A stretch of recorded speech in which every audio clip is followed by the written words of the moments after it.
नमस्कार, एक बार फिर से स्वागत है आप सभी का हमारे खास शो पोर्टफोलियो पिक में। मैं कंचन नौटियाल डेली जुड़ती हूँ आपसे हमारे शो के खास सेगमेंट के जरिए, जहाँ पे आपको मिलती है जानकारी बढ़ते गिरते स्टॉक्स के बारे में और साथ ही मिलता है सुझाव हमारे खास एक्सपर्ट्स के जरिए। तो चलिए सीधा जुड़ते हैं लोकेश सेठिया जी के साथ और जानते हैं कि आज वो मान ले कौन सा स्टॉक लेके आए हैं जिससे आने वाले टाइम पर आपको अच्छा खासा मुनाफा हो सकता है। नमस्कार सर, स्वागत है आपका शो में। गुड आफ्टरनून कंचन।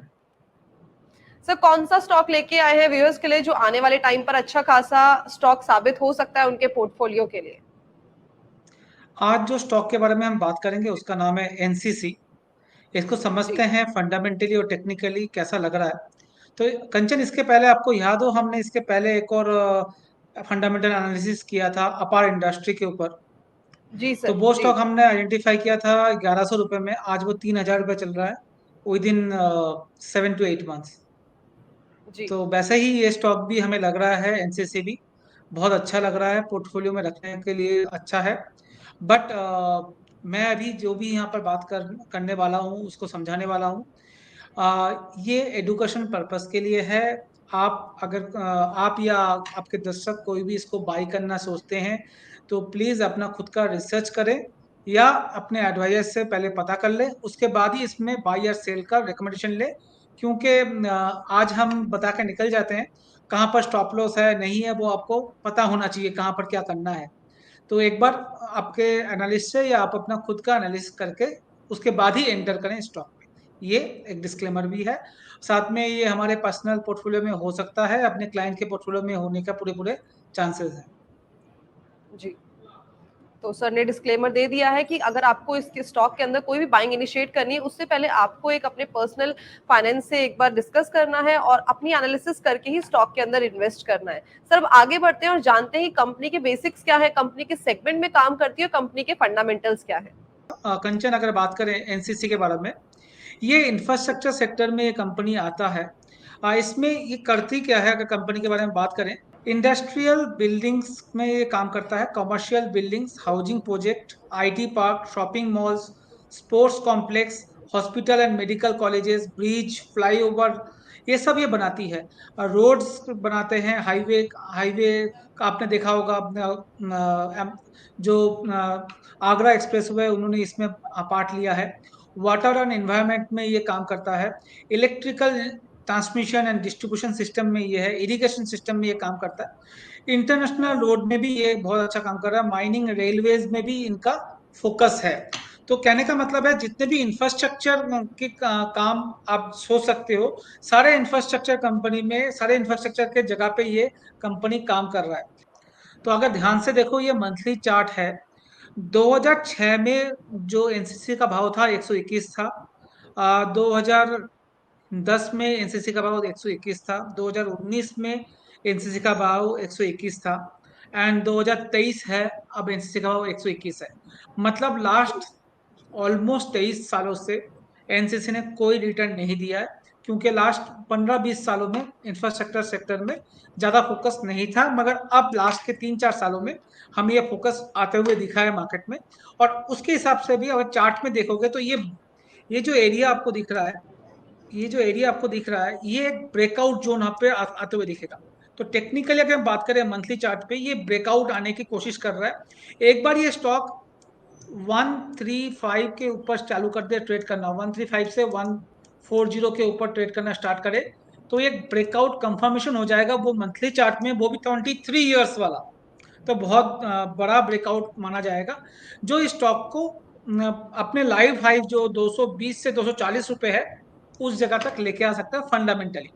अगर देखोगे इसमें मैंने कुछ नंबर्स लिखे हैं, प्लस माइनस में दिख रहा होगा। तो ये नंबर राइट। शो करता है कितने स्पीड में ये स्टॉक निकल सकता है। ये मेरा खुद का बनाया हुआ सिस्टम है, जहां पर ये दिखा रहा है अभी गाड़ी में जैसे हमने पांचवा गियर, चौथा गियर होता है, वैसे ये गियर सिस्टम है। तो इसमें पांचवें गियर में ये स्टॉक चल रहा है। अभी अगर आप देखोगे ये रहा पांचवें गियर में चल रहा है। मतलब ये मोमेंटम बहुत ज्यादा हाई होने वाला है इस स्टॉक में, 135 140 के ऊपर। तो हमारे हिसाब से 220 से 240 टेक्निकली हमें आते हुए दिख रहा है इस स्टॉक पे। अब ये तो जी। टेक्निकल की बात हुआ, मगर क्या फंडामेंटल इसको सपोर्ट करता है? एक तो हमने बात की सेक्टर वाइज, सेक्टर बहुत अच्छा चल रहा है, गवर्नमेंट का फोकस है उस सेक्टर में ये कंपनी काम कर रही है, करेक्ट। दूसरा टेक्निकली राइट। हमने समझा कि लास्ट 23 साल का ब्रेकआउट स्टॉक में आने की पूरी पूरी कोशिश कर रही है। अब थर्ड जो एसेंशियल पार्ट है, फंडामेंटली क्या स्टॉक इतना साउंड है कि ये डबल हो सकता है यहाँ से। तो हम यहाँ पर फंडामेंटल के लिए हम चलते हैं, एक मैंने बनाया हुआ एक्सेल फाइल, उसमें चलते हैं और देखते हैं। तो आप देखोगे स्टॉक के बारे में, तो हम सबसे पहले चलते हैं प्रॉफिट एंड लॉस में। अगर आप देखोगे प्रॉफिट एंड लॉस में 2014 के करीब ये जो स्टॉक था 7,272 रुपीज का रेवेन्यू क्लॉक कर रहा था। आज के दिन पे ये कर रहा है 15,550 करोड़, 500 करोड़ का रेवेन्यू क्लॉक। और इसके पास ऑलमोस्ट 37,000 का ऑर्डर बुक अभी आज के दिन पे है। अगर आप इसका बैलेंस शीट देखोगे तो आपको दिखेगा, तो ऑलमोस्ट 2 साल का रेवेन्यू इनके पास ऑलरेडी विजिबिलिटी है, करेक्ट। तो पहला चीज, इन्होंने अपना सेल्स को डबल कर लिया लास्ट 7-8 सालों में, और 2 साल का सेल्स का जो ऑर्डर बुक है इनके पास ऑलरेडी है। इनका प्रॉफिट देखोगे तो 700 करोड़ का प्रॉफिट अब 1400 करोड़ हो गया, ये भी डबल हो चुका है। राइट। मगर प्राइस, हमने अगर बात करें प्राइस जहां का था वहां ही है, अभी प्राइस में कोई चेंजेस नहीं आए। अगर हम पैट जी। की बात करें कंचन, अगर ध्यान से देखो इसका पैट, प्रॉफिट आफ्टर टैक्स की बात करें, तो आप देखोगे 31% से 3 साल में ग्रो कर रहा है, लास्ट 3 सालों में। लास्ट 7 सालों में 86% से ग्रो कर रहा है, लास्ट 10 सालों में 51% से ये ग्रो कर रहा है। मैं अगर यही मान लूँ 31% से ग्रो कर रहा है पैट, ये बहुत ही बेहतरीन, अगर आने वाले 3 साल में ये 31% को मेंटेन कर पाता है, तो ये बहुत अच्छा इसमें मोमेंटम आपको स्टॉक पे और स्टॉक के प्रॉफिट में देखने को मिलेगा। जब जी। हम बैलेंस शीट पर चलते हैं कंचन, तो आपको ध्यान से एक चीज देखने मिलेगी, 4,000 करोड़ का डेट जो है वो घट के अब जो कहाँ रह गया है, अब रह गया है सिर्फ और सिर्फ, अगर मैं बात करूं डेट की, तो आप देखिए कहाँ रह गया है, ये डेट सिर्फ और सिर्फ 900 करोड़ के करीब रह चुका है। कहाँ ये 4,000 करोड़ हुआ करता था, जहां से ये घट के अब 900 करोड़ कमा गया। मतलब कंपनी ने लास्ट 7-8 सालों में अपना डेट बहुत कम किया है। तो ये दिखा रहा है कंपनी प्रॉफिट बना रही है, तभी अपना डेट कम कर रहा है। शेयर प्राइस में कोई मूवमेंट नहीं आया इतना, बट इन्होंने अपना डेट को कम कर लिया, एक पॉजिटिव पॉइंट। दूसरा आप देखोगे डेटर्स डे जो है, इनका 2020-21 में जब कोविड टाइम था थोड़ा बढ़ चुका था, मगर उसको भी अब कंट्रोल करके 75 में लेके आए। तो इनका जो पैसा गवर्नमेंट की, मेनली आपको पता है इंफ्रास्ट्रक्चर में गवर्नमेंट ज़्यादा स्पेंड कर रही है, तो वहां पर पैसा आने में टाइम लगता है, मगर यहाँ पर इन्होंने गवर्नमेंट से भी 2 से 3 महीने के अंदर पैसा लेने में सक्षम है कंपनी। Inventory right. टर्नओवर की बात करें तो देखो आप, 6 से 9, जहां पर 3 हुआ करता था उसको बढ़ा के इन्होंने 11 कर दिया है। जो टर्नओवर रेशियो इनका बहुत अच्छा हो चुका है। Same thing fixed asset turnover भी इनका बहुत अच्छा और बेहतरीन हो चुका है, जहां 5-6 चल रहा था वहां से इन्होंने फिक्स्ड एसेट टर्नओवर को भी 10 किया। मतलब इन्होंने अपना फिक्स्ड एसेट को भी सही से तरीके से यूटिलाइज करना, इनको बहुत अच्छी तरह से यूटिलाइज कर रहे हैं ये लोग अभी।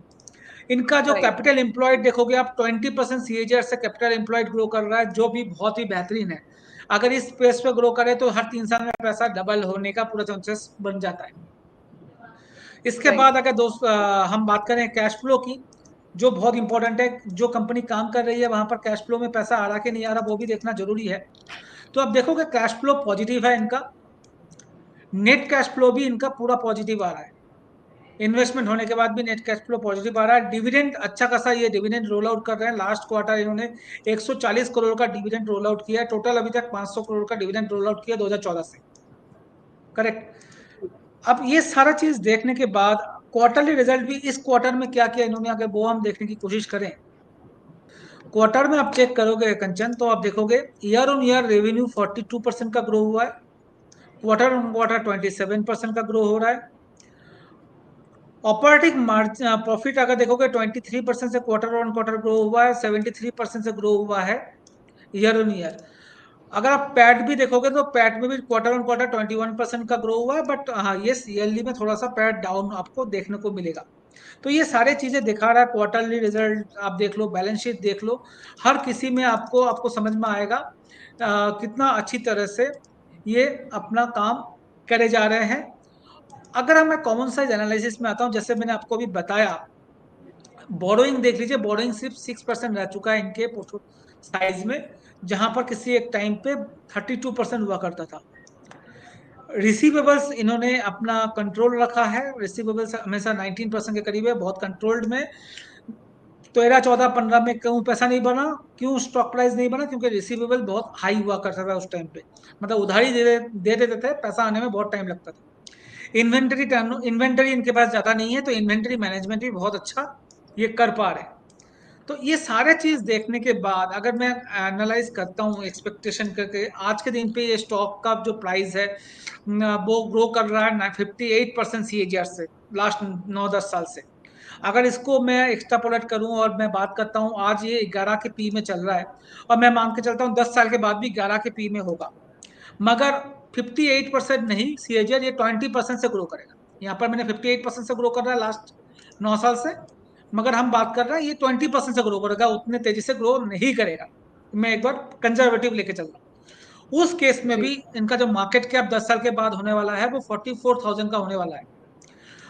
कॉस्ट ऑफ कैपिटल हम मान के चल रहे हैं आज के दिन पे 10% के करीब का इनका कॉस्ट ऑफ कैपिटल है। इनको अगर डिस्काउंटेड वैल्यू में देखें तो आज के दिन पे मार्केट कैप जो है वो 16,000 करोड़ का होना चाहिए। अभी मार्केट कैप कितना है? अभी मार्केट कैप सिर्फ 7,600 करोड़ का है। तो अगर हम बात राइट। करें आज के दिन पर स्टॉक प्राइस है 121 और 7,000 का मार्केट कैप है और 6,000 करोड़ होना चाहिए, तो जो प्राइस बनता है वो 270 करोड़ का बनता है, 270 रुपए का बनता है दोस्त। तो ये ऑलमोस्ट 110-120% का रिटर्न आपको दिखा रहा है जब हम कंजर्वेटिव ले रहे हैं।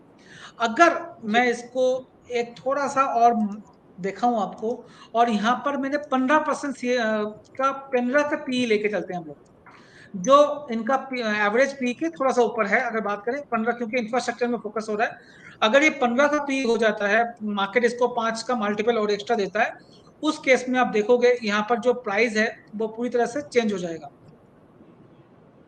एस्टिमेटेड की बात कर रहा हूँ मैं, एस्टिमेटेड अगर 15 करते हैं तो प्राइस जो होगा 370 रुपए हो जाएगा, जो यहाँ से ऑलमोस्ट 2 गुना का प्राइस हो जाता है। तो यहाँ से 1 गुना से लेके 2 गुना का पूरे पूरे चांसेस है आने वाले 6 से 12 महीना, 15 महीने के अंदर। तो ये सारा एनालिसिस करके हमें लग रहा है जो ये स्टॉक को पूरी तरह से आपको नजर रखना चाहिए। हमें लगता है अगर आप ये कंपनी अपने आप को इस तरह से ही परफॉर्म करती रहे, 37,000 का ऑलरेडी ऑर्डर बुक है, ऑर्डर बुक और बढ़ेगा ही आने वाले टाइम पे, और इस तरह से अगर परफॉर्म करता रहे, और ये टेक्निकली भी ब्रेकआउट आने वाला है, अगर एक बार आ जाता है तो इसमें एक बेहतरीन रिटर्न आपके दर्शकों को मिल सकता है। बस मेरा जो पहले स्टार्टिंग में मैंने बताया था, अपना रिसर्च भी एक बार कर ले, मेरे रिसर्च के ऊपर पूरी तरह से ना जाए। जी कंचन। जी सर ने बहुत अच्छी तरीके से चार्ट्स के थ्रू टेक्निकली भी और फंडामेंटली भी सारी चीजें बता दी है, और पॉसिबिलिटीज अगर की वो भी बता दी कि आपको 1x का रिटर्न भी मिल सकता है, 2x का रिटर्न भी मिल सकता है, और किन किन पॉसिबिलिटीज भी मिल सकता है। बहुत ही अच्छी तरीके से इन डेप्थ में सर ने बता दिया है। Thank you so much sir आपका हमारे शो में आने के लिए, बढ़िया जानकारी, बढ़िया एनालिसिस हमारे दर्शकों को देने के लिए। Thanks a lot sir. Thank you Kanchan. तो ये थे लोकेश शेटिया जी जो लेके आए थे आपके लिए एक बहुत ही बढ़िया स्टॉक। ऐसे अलग अलग स्टॉक की जानकारी के लिए जुड़े रहिए हमारे खास शो पोर्टफोलियो पिक के साथ। धन्यवाद।